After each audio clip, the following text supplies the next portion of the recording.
Kartik private company में sales manager था।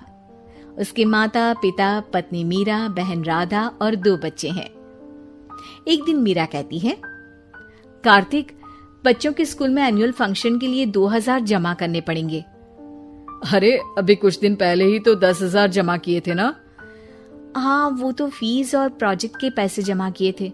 अभी तो अगले महीने एडमिशन फीस और किताबों के पैसे भी जमा करवाने पड़ेंगे। 40 से 50 हजार का खर्चा है। मीरा, इतनी तो सैलरी भी नहीं है मेरी, ऐसे कैसे काम चलेगा? तो मैं क्या करूं? बच्चे को सरकारी स्कूल में डाल दूं? मीरा, तुम जानती हो ना, मैं मुश्किल से 35 से 40 हजार ही कमा पाता हूँ। इस घर के खर्चे दिन ब दिन बढ़ते जा रहे हैं, थोड़ा कंट्रोल करो ना। क्या खाना और कपड़े पहनना भी बंद कर दूं? मैं ऐसा नहीं कह रहा हूँ मीरा। तुम जानती हो राधा का भी पोस्ट ग्रेजुएशन पूरा होने वाला है। घर के खर्चों के साथ उसकी शादी की जिम्मेदारी भी उठानी है। मेरे बच्चों की पढ़ाई से ज्यादा इम्पोर्टेंट राधा की शादी है, तो करो जो मन में आए। मैं बोझ लगती हूँ तो मैं बच्चों के साथ अपने मायके चली जाती हूँ। तुम्हारी सारी मुसीबतें ही खत्म हो जाएगी। मीरा, मुझसे बहस मत करो। सुबह सुबह ऑफिस जाने के टाइम पर ही कलेश करके दिन मत खराब करो। इतना बोलकर कार्तिक वहां से चला जाता है। तभी, कार्तिक बेटा, ऑफिस जा रहे हो? मेरी दवाइयां लेते आना। और बेटा, बिजली का भी बिल 2 महीने से जमा नहीं हुआ, इसे भी आज जमा करवा देना। जी पिताजी, लाइए बिजली का बिल। 4,600 रुपए बिजली का बिल आया है। माँ, मीरा, राधा, कितना ज्यादा बिल आया है। भैया, ये 2 महीने का बिल है और मैं तो सिर्फ फोन चार्ज करती हूँ। अरे बेटा, मैं तो गीजर से पानी गर्म करने के अलावा मेरे कमरे में एक पंखा और एक लाइट ही तो जलते हैं। मीरा, तो फिर इतना बिल कैसे आया? हाँ, सारा इल्जाम मेरे पर ही लगा दो ना। भाभी, आप भी तो एसी चलाती हो, उससे भी बिजली का बिल बहुत ज्यादा आता है ना।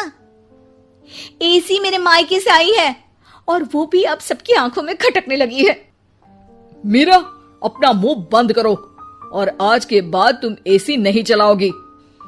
माँ, आप भी अपना पानी धूप में गर्म करके नहाया करो। कार्तिक ये कहकर घर से ऑफिस के लिए निकल गया। घर से कुछ आगे जाते ही उसकी गाड़ी पंचर हो गई। कार्तिक को पंचर बनवाकर ऑफिस पहुंचने में लेट हो गया। बॉस ने कार्तिक को अपनी कैबिन में बुलाया। may I come in, sir? Come in. बहुत लेट हो तुम। सॉरी सर, कुछ प्रॉब्लम्स की वजह से लेट हो गया। मुझे कुछ नहीं सुनना। तुम्हारा टारगेट कंप्लीट हुआ? नो सर, अभी बाकी है। क्यों? सर, मार्केट में बहुत रिसेशन चल रहा है, बिजनेस कहीं से मिल नहीं पा रहा। मैं अपनी तरफ से पूरी कोशिश कर रहा हूँ सर। मुझे तुम्हारी कोशिश नहीं चाहिए, मुझे बिजनेस चाहिए। अगर तुमसे नहीं हो पा रहा है तो तुम रिजाइन कर सकते हो। नहीं सर, मुझे इस नौकरी की बहुत जरूरत है।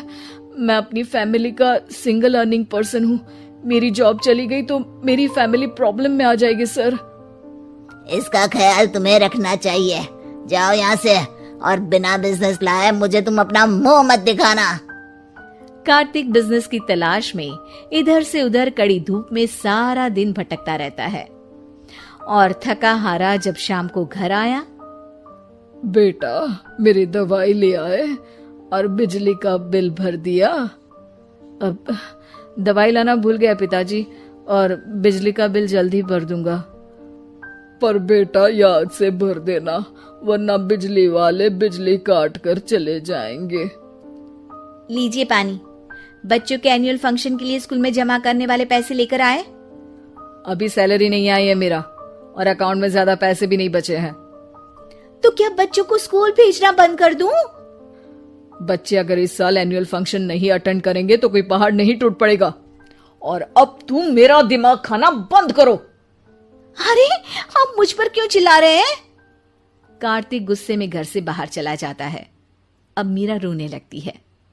भाभी, आप रोइए मत, टेंशन लेने से कुछ नहीं होगा।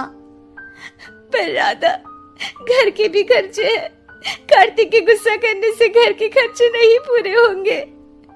पर मीरा बेटा, लड़ाई करने से भी कोई समाधान नहीं मिलेगा, उल्टा घर का माहौल ही खराब होगा। पर मुझे लगता है हमें भी घर के खर्चों में हाथ बढ़ाना चाहिए।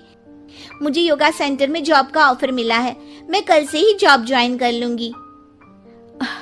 वैसे तो मुझे भी सिलाई आती है, मैं भी लोगों के कपड़े सिलना शुरू कर देती हूँ। हाँ बेटा, मैं भी तुम्हारा घर के कामों में हाथ बटा दिया करूंगी और काज बटन लगाकर सिलाई करने में भी सहायता करूंगी। मीरा, मैं तुम्हारे बच्चों के साथ मोहल्ले के बच्चों को भी ट्यूशन पढ़ाऊंगा। इसी बहाने मेरा टाइम पास भी हो जाएगा।